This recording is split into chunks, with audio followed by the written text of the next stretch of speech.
Assalamu alaikum and a good day to all the participants. At the outset, I thank the organizers, Professor Pampuri and his team, for giving me this opportunity to share some of my thoughts on a very pertinent topic nowadays, biofortification. Sir, can you share my slides, please? Sir, I Yeah, am just sharing. okay. It's Is it there? it's there. Is it visible? There. Is it visible? It is visible. It is visible. Okay, sir. Please go ahead, sir. And sir, next, can I have the next slide before I start my talk, please? Hello. Yeah, hunger, whether manifested as in its physical form that people are hungry or hidden, is itself a greatest challenge that has beset the human civilization ever since we dawned on Earth. And there are various reasons why people go hungry, as is shown in this slide. This is just a beginning of the talk that we are going to have. Hunger can be demographic growth, poor governance, climate change of late, industrial agriculture, unfair trade, social inequality, conflicts, poor education. They may contribute 3 or 4 factors at a time, sometimes singly, sometimes in combination, or all of them can go together. As we see in today's world, I think all of them are operating together. And they say hunger is a challenge that needs to be addressed. In addition to hunger, we always define food security as the physical and economic access to food at all levels. But do we get it? That is a question to be asked, and that's a question to be pondered upon. May I have the next slide, please? Next slide, please. Dr. Pampuri, can you hear me? Yeah, please. It is to have an access to safe food is, of course, a human right. It is a right given by all the world bodies, and nobody should sleep hungry should be a goal for everyone who is directly or indirectly concerned with food security, whether in agriculture sector or allied sectors. Every 10 seconds, a child dies of hunger. That is alarming. 69 crore people went hungry in 2019, and this is the latest data from WHO. Prior to COVID, 132 million people may go hungry in 2020 as a result of the economic recession triggered by COVID. Now, this is alarming. Doubting the achievement of Sustainable Development Goal 2, zero hunger. Now, this puts a very much stress on that goal. I'll be showing a slide on SDGs, but this is just a glimpse that why we need biofortification. This is a base on which we'll try to move ahead. Next slide, please. Next. These are some of the glimpses I am giving of worst affected countries who face acute food insecurity. Yemen, Congo, Afghanistan, Venezuela, Ethiopia, Sudan, South Sudan, that is, Syria, Sudan, Northern Nigeria, and Haiti. This is a World Food Policy Institute data. Next. You can skip this next and go forward. Next, please. Next, please. Yeah. Yes. Now, so we make plants to do some work for us in this field, because agriculture is the primary source of nutrition, which is affordable. To increase the vitamin and mineral content of staple foods grown and consumed by smallholder farmers can solve the problem of hidden hunger to a large degree. Africa is a big example. I'll be going to there. This intersection between nutrition and agriculture results in biofortification. That's actually making your food staples more nutritious. We have been often saying that rice is good in carbohydrates, but is it good in some other nutrients? They say paddy economies are mostly anemic, and we are seeing that in Kashmir also, because rice does not have iron, particularly polished rice. It does not have iron. So where are we actually heading? Wheat has iron, beans have iron, but are we in a position to make those nutrients available in that quantum, up to that level, and across all strata of the population? That is where we will be dwelling. Nutrition, secure future, health and nutrition, economic growth, agriculture production. These all operate in a sort of a Venn diagram that I have illustrated there. Next.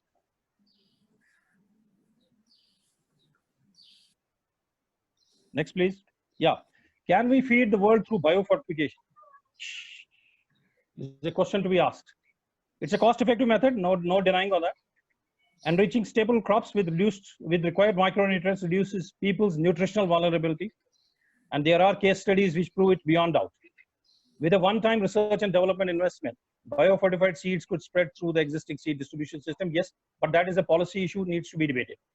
Particularly when you have high zinc rice or QPM or a mustard with low uric acid. That needs to be debated. Can we put it across the seed chain, and who are the takers who will make the seed available? Next. So what actually is biofortification? It's a Greek word bios, meaning life, and Latin word fortificare means make strong, make life strong. Food fortification or enrichment is the process of adding micronutrients, essentially trace elements and vitamins to food. And crop biofortification is the idea of breeding crops to increase their nutritional value, and we'll be dwelling on how to do it. Next, please.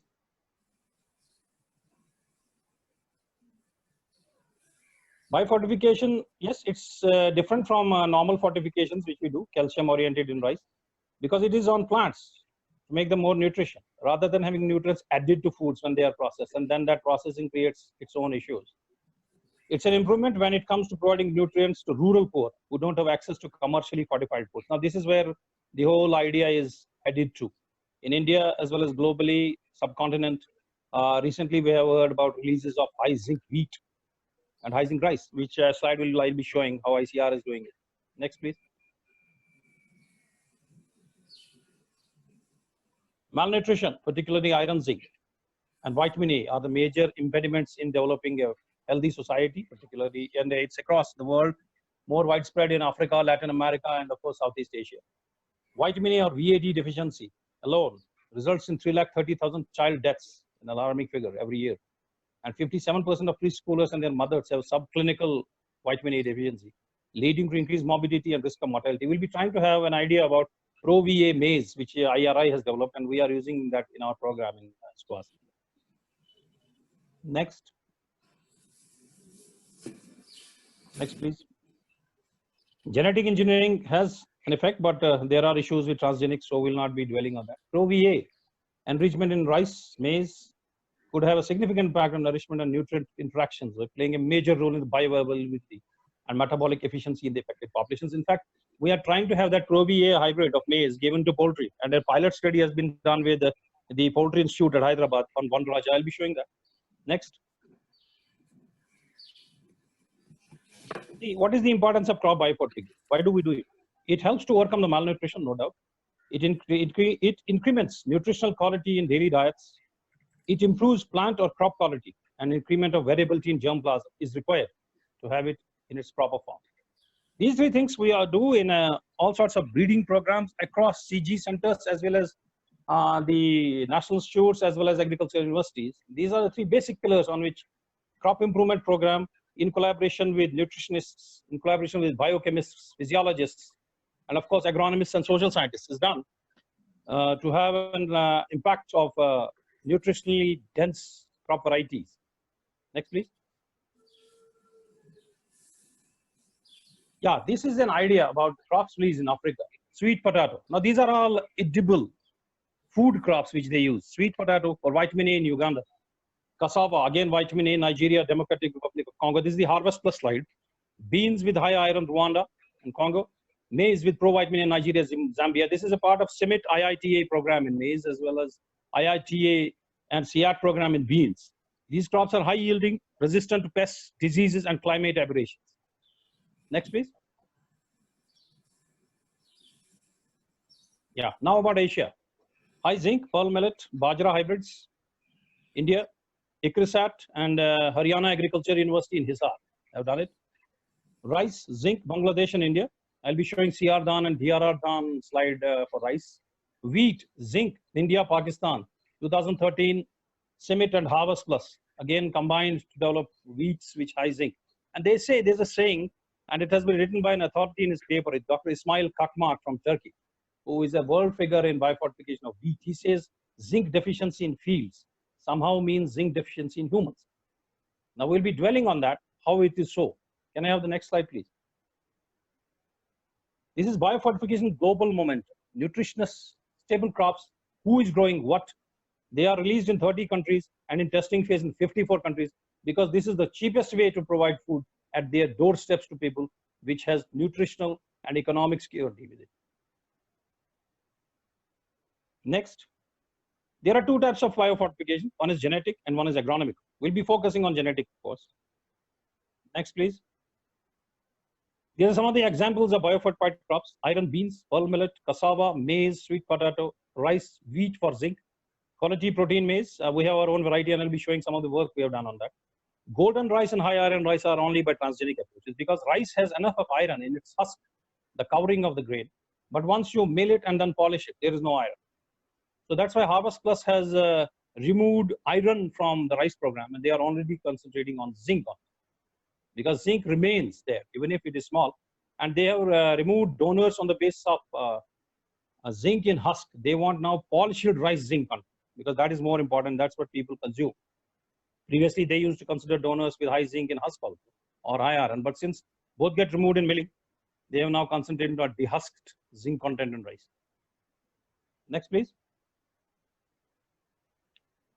Conventional plant breeding, drought-tolerant beans combined with high iron beans. This has been done in Africa as well as Dr. James Kelly's program in US. They are focusing on this drought with high iron. Next. What actually happens in biofortification work? How do we do it? First will be the discovery part, then the development, and then the delivery. In case of discovery, we identify target populations or germplasms and set the nutrient targets. Normally, Harvest Plus sets very high targets, so you can have a little bit below that if you can achieve that. Then we validate in our own germplasm, and if possible, then diversify the program by bringing other germplasm from various centers, discover and screen the genes. Then we develop it. This is the discovery part. You can use marker-assisted breeding there also, or you can use the genomic studies to identify regions which contribute to high zinc or high iron or high provitamin A. You name the trait, there are markers available.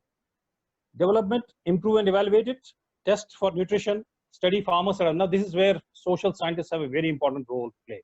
And in our case, the KVK science. Then the delivery, release and disseminate, and then promote their consumption. As I said, this is a policy map. Major crop adoption and improvements in nutritional status. We can have economists on it or social scientists on it. The process of biofortification is actually to explore the full spectrum of crop genetic diversity, especially in the seed banks. It's like a bank. You go there, open the locker, get whatever you want. Same is with seed banks. Open the bank, there is a lot of germplasm there, which has been characterized thoroughly, whether it is NBPGR or the CG centers or the state agriculture universities. I take example of IGKV Raipur. They have a germplasm storage of 18,000 local entries in that. Tremendous collection. That is one example in rice. If we can identify nutrient-rich germplasm, breed more nutritious varieties, not only with higher amounts of desired nutrients, but also high yielding and competitive with other non-biofortified crops. Now, this is often debated that as we improve the varieties or crops for these traits, we have to compromise on yield, and we are not in a position to do that. Now, this can be debated as how it can be done, and we have examples where biofortified varieties have not suffered any yield penalty appreciated. Next, please. Yeah, factors to be considered in biofortification means agronomic, genotypic, pre-harvest, post-harvest, time. In case of Pro-VA, storage is very important, carotenoids particularly, because they are highly photosensitive and they get degraded in light. So they have to be put in dark, those cobs and other things. Then dehulling, milling, soaking, blanching, whatever you want to do. Consumption, what is the interaction? Then the absorption, are the transporters available for those nutrients? And how much is the intestinal uptake, and is it absorbed properly? And then the utilization, intracellular sensors of nutrient deficiency or surplus, which we can always study. Next, this is for zinc and iron. Next, there are some limitations. It will be only widely adapted when proponents show these foods improve nutrition. Now we need to have a thorough study. And National Institute of Nutrition is one partner in this program of ours with IRI and Harvest Plus. Amount of nutrients that can be bred into these crops will generally determine how much fortification, how much pyramiding or stacking of traits you can do. I'll be showing one slide on gene stacking also. Biofortified crops should shift significant number of people towards nutritional adequacy. Is it on? Can it be achieved? A point of debate for future. Next, please. Next, please. Yeah, if we take a look at malnutrition, global stats. Now, this is again a WHO World Bank data. 2 billion people are malnourished. Now, staggering, particularly Africa and South Asia. 815 million people are undernourished worldwide. Children less than 5 years, 151 million stunted, while 51 million wasted, and 17 million severely wasted. Malnutrition contributes to loss of 11% GDP. GDP in Asia and Africa. Stunting, overweight. This overweight is a big issue nowadays in our Kashmir Valley, also in kids. Wasting, under 5 in Asia. Big challenge for all of us. Next. Next, please. Yeah, you can see iron, zinc, and vitamin A deficiency, and we are everywhere. You can see the circles. It's a Harvest Plus data funded by Bill and Melinda Gates Foundation, and they are doing this nutritional work everywhere in the globe. And you can see India in red. Almost South Asia is circled everywhere. That means we are not in a good shape. Next. Next. If we can quantify the loss in GDP due to malnutrition, International Food Policy Research Institute data, India loses $12 billion. Pakistan loses 3 billion, Nigeria 1.5, Uganda 145, Rwanda. We are more than African countries. Although we believe that there is chronic hunger in those countries, but we are more than them in terms of the loss to the exchequer, $12 billion US dollars. Pakistan at 3 billion. If you invest $1 in proven nutrition programs, it gives you a benefit of $16. So you can see the scale. If you can upscale it, that's up to the policy. That's up to the crop improvement. That's up to the policy. And that's up to the various coordinations between health, nutrition, and all sorts of stakeholders who are involved. Next, please. If you look at the Sustainable Development Goals, 12 of the 17 goal indicators related to nutrition. Now you can see how important it is. Again, IFPRI 2016, 17 goals anchor the Global Development Agenda till 2030. Core is to eliminate. Now what is the core? Extreme poverty, hunger, and malnutrition. And biofortification seems to be a, what do you call, a golden bullet for all of it. It seems to be a panacea, but can it be used properly? And do we have the varieties to come up to the expectations of reducing poverty, that is economic prosperity, hunger, and malnutrition, that is nutritional security? 12 of the 17 goal indicators. It's a tremendous challenge. Now, what is India's nutritional strategy? It was launched by NITI Aayog, and we have food, 4 proximate actually. We have food, drinking water, nutritional security can be achieved by these 4. Drinking water and sanitation, food, income and livelihoods, health services. If they integrate in a manner they are expected to, then you can expect a good amount of nutritional security. And that's development. You need to aware people, have some policy, and then successful implementation on ground, which is again a question mark. Can it be achieved? This is the biofortification network in India. Next slide. And we are a part of it. SQUAST-K, we have been recently added. For poultry, we have Directorate of Poultry Research. For Human Nutrition, National Institute of Nutrition, Biofortification, IRI, PAU, TNAU, IRI, VPKS, and IIMR for molecular breeding. Crop CRP, Biofortification, maize, IIMR, IRI, VPKS, HAU, TNAU, and we are now a part of it. Recently, we have signed an MOU with IRI regarding pro-vitamin A integration program into our own germplasm from Dr. Feroz Hussain's program. I'll be showing how I'll be doing that. Next slide, please. This is the biofortification work done in India. And you can see ICR has released a booklet. I have shared the link of that booklet also. You can download it from there. Rice, CR Dhan from Patak, DRR Dhan from Hyderabad, wheat, WB from Karnal, HPBW from PAU, maize, Pusa, Vivek, QPM9 from IRI, PHM4 again IRI, pearl millet, HSB from Hisar, AHB from IRI, lentil, Pusa, Ageti again IRI, mustard, low uric acid and glucosinase again from IRI. This is example of field crops. They have done for beta carotene in cauliflower also, but that is with vegetables. I found let's concentrate on crops only. So this is the table which you can all refer to. Now we proceed to study a bit about maize actually.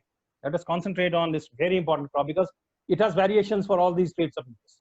And those variations have been routinely exploited in Africa. Now let us see where we are in India actually and what is the AICRP doing. Maize, important source of livelihood, grown across the world. In fact, it is the highest productive cereal among all. In Asia, you have 63 million hectares. In India, you have 9.5 million hectares with a productivity level that is low. That is 2.45. The demand for maize will be doubled by 2050. And it is a crop which has maximum crop growth rate in the among all the cereal crops in India. Now, what actually is a quality protein maize? You have often heard this name. I'm just giving a slide. It's in normal maize, you have 0.3 to 0.4% tryptophan. and it is deficient in lysine and tryptophan. While in case of QPM, the tryptophan content doubles. It's because of a recessive opaque 2 gene, which encodes a leucine zipper. It's present on chromosome number 7. There are 3 gene-based markers, and marker-assisted selection has been, in fact, this is the first crop. If you can have the next slide, please. This is the first crop in which a product was derived from marker-assisted selection released in 2008 by Dr. Raman Babu from VPKS Almora, and the hybrid was called Vivek QPM9. And the target is 1% tryptophan, which I'll be referring to. Chinese have O16 allele instead of O2. And when you combine O2 and O16, you get more than 1% tryptophan in endosomal protein. Next, please. Next. Yeah, iron and zinc. It's highest in pericarp and scutellum as compared to endosperm. Total iron and zinc are much higher in endosperm, followed by scutellum. The variations are given. There are variations, and Harvest Plus targets 30 ppm in zinc, more than 30, 32. And they are positively or neutrally correlated.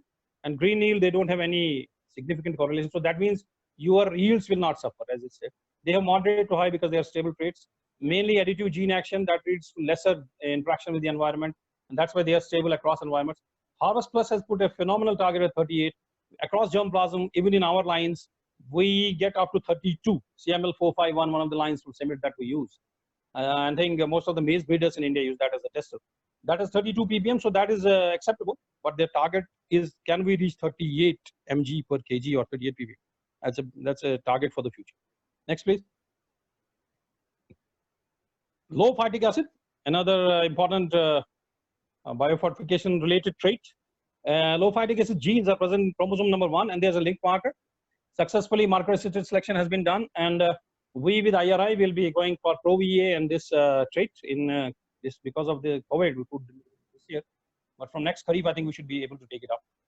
It actually binds phosphate, and as you know, if you reduce the phytic acid, you are going to make a lot of things available which are in a sort of a bound or fixed manner. Next. This is the journey of maize biofortification in India. It started with Shakti in 1971. Then the Asian Maize Biotechnology Network in 98. Shaktiman 1 and 2 were released. HQPM 1 was released. Then QPM went forward. Vivek QPM in 2008. If you see the last slide, 2017, SQUAST released. It's mentioned there below the mass QPM hybrids, PUSA HM4, PUSA HM8, PUSA HM9. And then our Shalimar QPMH1 is there. It was released in 2017 by SQUAST for the state, and it is the first QPM hybrid in the state of J&K. And it has been notified for seed production and in cultivation in 2019 by the CVRC. Next, please. Can I have the next slide, please? Yeah, this is the snapshot of the first QPM hybrid in early group. We have hybrids in medium and late maturity, but for early group in Northern Hill Zone, Zone 1. This was released in 2008, and you can see the tryptophan content. In case of Vivek hybrid, which is a normal maize hybrid, the parent hybrid, which was converted into this QPM version, it is 0.59 and it goes to 0.83. Now you can see the grain yields, 5.9, 5.8, same. Flowering, maturity, everything same, except that the tryptophan content has been increased 1.5. It's released for Northern Hill Zone in which we come, and as well as for the state of Uttarakhand, separately released. They didn't need to release it separately because it was already released for Northern Hill Zone. It has 30% more lysine and 40% more tryptophan. And we use this as a check, and our Shalimar QPMH1 showed 15% yield superiority over this hybrid. That's why it was recommended for release. Next. Maize is an ideal candidate for carotenoid variations. As you can see, we are mostly targeting beta carotene. And the Harvest Plus target is quite high, 15 ppm. Though with the IRI PUSA Vivek, we have reached up to 8. Albeit most of the germplasm in maize shows a maximum variation of 2 ppm. So you must have good donors from CIMMYT or Harvest Plus program. Dr. Kevin Pixley has been kind enough to share some of his lines with the Indian maize program. And we have been using those lines in collaboration with IRI in some other program, not with the development of hybrids. But of late, it has been emphasized that we should have nutrient-dense hybrids with a high amount of ProVA. Next. This is the ProVA vitamin enrichment, and we have the CRTRB1 gene, the variation of which is utilized to develop Vivek QPM9, was converted into PUSA Vivek QPM9. Vivek 27 was, these are all which have been converted into their Provia versions. This is akin to golden rice. If you remember golden rice pathway, there was geranyl pyrophosphate, and in this case, we are targeting CRT-RB1, beta carotene, 2 cryptoxanthin. CRT-RB1 gene is silenced. That's why most of the beta carotene accumulates there. And those pigments aid a lot in developing precursors of vitamin A. Up to lycopene, if you see the figure, it is same as what you do for rice, but after lycopene, there's a bit of a change. Next slide, please. Next, please. Yeah, these are some of the hybrids which have been targeted for Pro-VA enrichment. HQPM1 is a QPM hybrid with Pro-VA. Next.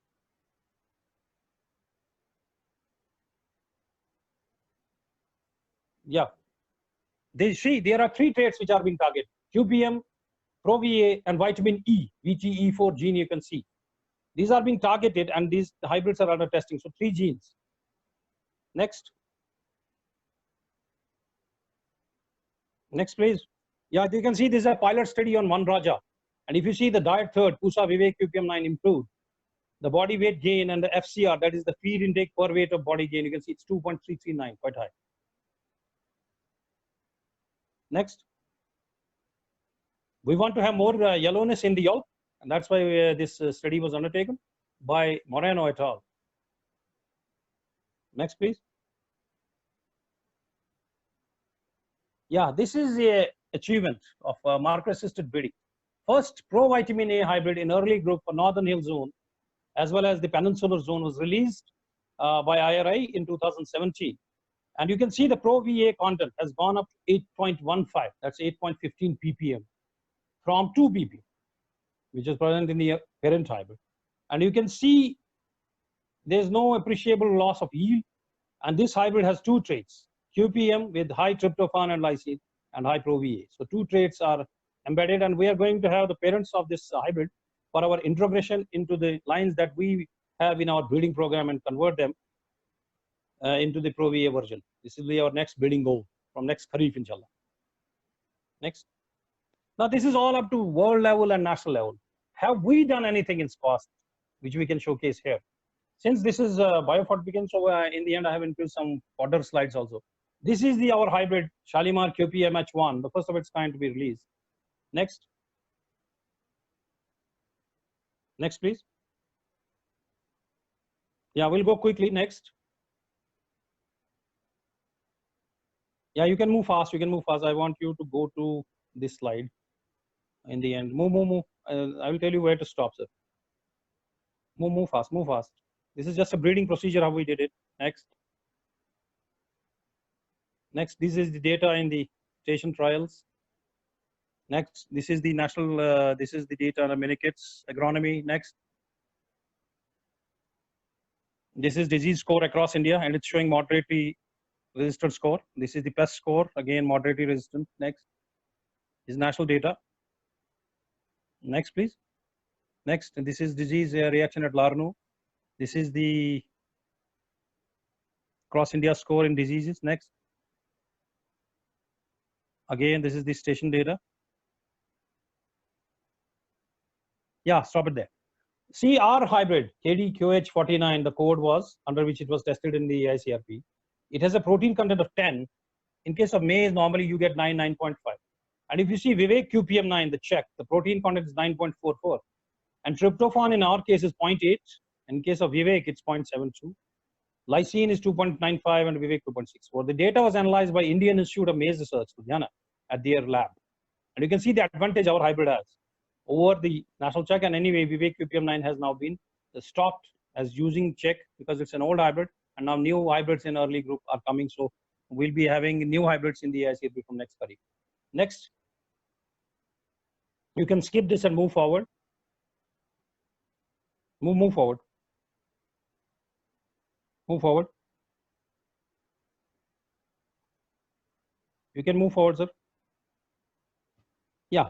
Then the next important part is fodder. Are we in a position to do anything in fodder? If we can do it in grains, can we do it in fodder? Because fodder directly, indirectly affects all of us. So maize has a potential to be a good fodder crop because it has high biomass, dry matter, IVDMD, high palatability, suitable for silage, less anti-nutritional factors, in fact, very negligible. Then shank husk stalks are alternate fodder. Stay green genotypes, they add 7 to 8 tons per hectare. Next. Next, please. Our work on fodder, this variety has been identified by the university for release at state level, and this table you all should see. Normally, we have been using African tall. That's a full season variety. Whereas if you compare it with our variety, we have a 45-day advantage in Kashmir, and yields are at par. And in terms of quality, it is much superior to African tall. So once it is released, it will be used in place of African tall across J&K. In fact, this variety is already in the state trials of Telangana, Karnataka, along with Gujarat. And we are getting intent from NDDB that you please release it so that we are able to mass multiply it for fodder. Next. Can I have the next slide, please? Yeah, this is a glimpse of the variety in Dharwad. Next.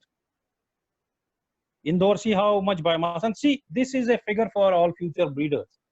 In case of grain maize, you can see cob and you can see a meager amount of leaves, maybe 6 or 7. And if you want to breed the same maize plant for silage, look at the right. And look at the number of leaves or the vegetation that is to be induced or introgressed, the trait, into and genotype for silage. Now this is for all, and this is for me also, that if you want to breed a different plant type or a different trait, this is what the ideal plant type or the idiotype of maize should look like. Next. Yeah, we acknowledge the support. SquashK acknowledges the support of various funding agencies, IIMR, ICGEB, NDDB, our centers at Larnu, Vadura, Kudwani, our AICRP partners who have contributed with their germplasm because we have been developing drought tolerant varieties also, CIMMYT and Nordic, and the KVKs, all of them, but particularly these 5, have contributed immensely in the outreach program of maize. I profoundly thank them for all their support. Next. This is all from my side. Thank you very much. I once again thank Dr. Pampori for giving me this chance to show a bit of work we have been doing in this part as well as the global scenario and national scenario. Thank you all.